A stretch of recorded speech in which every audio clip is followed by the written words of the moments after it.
Today, we're diving into a rule that a lot of us probably grew up with, the youth curfew. And the whole idea seems pretty simple, right? Keep kids off the streets at night, and you'll keep them safe. But what if the main reason we think curfews work is just completely wrong? So let's start in a real place, Hastings, Minnesota. There's a debate going on right now.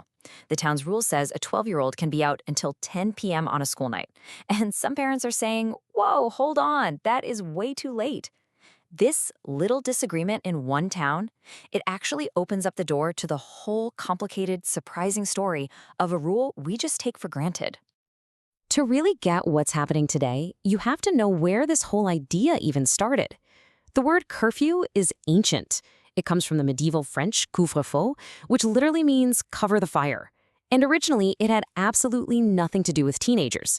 It was a town alarm, like a bell ringing, telling everyone, hey, put out your fireplaces before you burn the whole village down. So, how in the world did we get from a fire safety rule to a law about teenagers hanging out on a playground? Well, the purpose of the curfew has twisted and turned like crazy throughout history. Okay, check this out. In the 11th century, it was all about fire prevention. But then, it took a much darker turn. It became a tool of control against enslaved people and minorities. Fast forward to the World Wars, and it was used for public safety during citywide blackouts. And by the 1960s, American cities were using curfews to try and control riots. So the big takeaway here is that the idea has always been incredibly adaptable to whatever people were afraid of at the time. But the curfew as we know it, the one aimed squarely at young people, is actually a much more recent and a very American invention. This idea really caught fire in the late 1800s. You had President Benjamin Harrison praising curfews, calling them a way to protect kids from the vices of the street. And that basic argument that curfews are a shield against moral danger has been the driving force for more than a century. And this isn't just some dusty old law we're talking about. Today, right now, over 400 towns, cities, and counties across the United States have youth curfew laws. It is an incredibly common tool from huge cities all the way down to small towns like Hastings.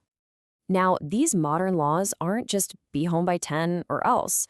They almost always have common sense exceptions built right in. You know, if you're with a parent or coming home from your part-time job or at a school football game, you're not breaking the law. And this is actually super important for making sure the laws hold up in court. So, this brings us to the million-dollar question. We have all these laws in all these places with this long, complicated history. But after all this time, do they actually work?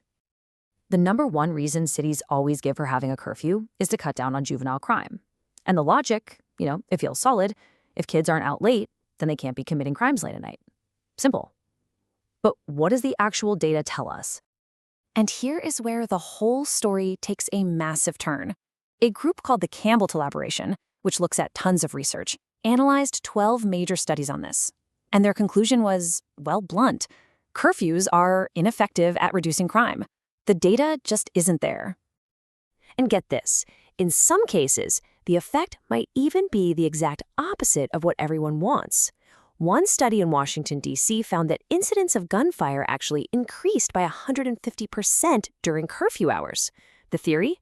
When you clear the streets of all the law-abiding people, you might just be giving criminals more cover to do their thing. So when it comes to stopping crime, the evidence is shaky at best.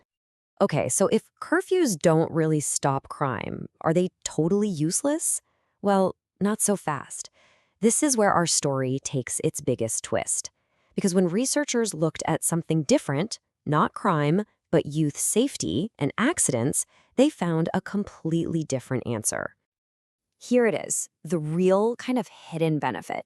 One huge study found that cities with curfews had 23% fewer nighttime highway deaths among teenagers. Think about it. By getting inexperienced young drivers off the road late at night, you're preventing terrible, tragic accidents. The biggest impact of curfews isn't on crime. It's on public health. So the truth is, it's way more complicated than just good or bad. And that means that the people making these laws have to weigh a whole lot more than just a single statistic. Yeah, making a good curfew law is a real balancing act. I mean, how do you support parents without the government overstepping its bounds?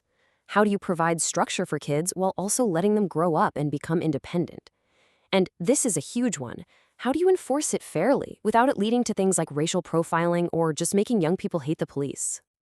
So let's bring all of this back to where we started. Hastings, Minnesota. How could they take all this evidence and use it to build a smarter curfew, one that actually works? A smarter policy might look a little something like this. See, it tackles that original worry by giving the 12-year-olds an earlier 9 p.m. weeknight curfew. But then, the times get later as the teens get older, which recognizes that they need more independence. It's a nuanced approach, not just a one-size-fits-all rule. But a truly smart policy isn't just about what time is on the clock. It's really about how you enforce it. The goal should be to get a kid home safe, not to punish them. So that means focusing on warnings, not expensive tickets. It means creating positive alternatives, like late-night youth centers.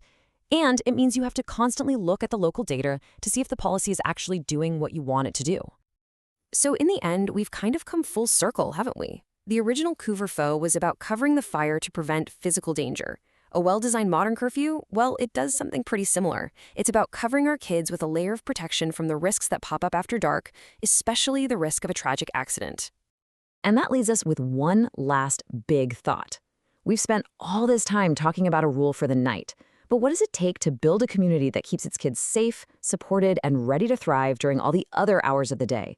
Now that is the bigger question.